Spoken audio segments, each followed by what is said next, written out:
Welcome to Not Milk Never Milk. Subscribe if you're lactose intolerant. You begin by inserting the image into the worksheet.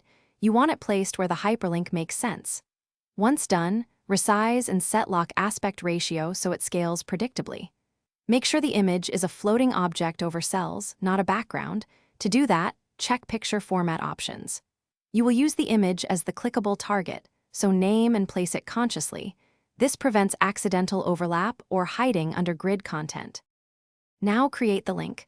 Right-click the image and choose Link or Hyperlink.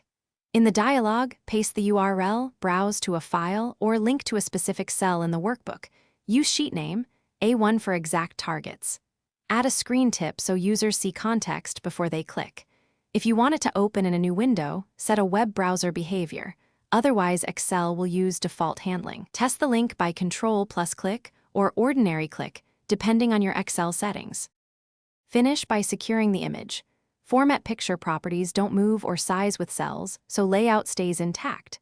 Save and test the hyperlink across machines, and if you used macros or VBA, save as XLSM. If the link fails, verify the exact path, relative paths break when folders move, and confirm file or site permissions. Also check Excel's Trust Center for blocked content. If needed, adjust settings. Finally, document the link target so future edits won't break navigation. Thanks for watching. If this was helpful, leave a like and consider subscribing. See you next time.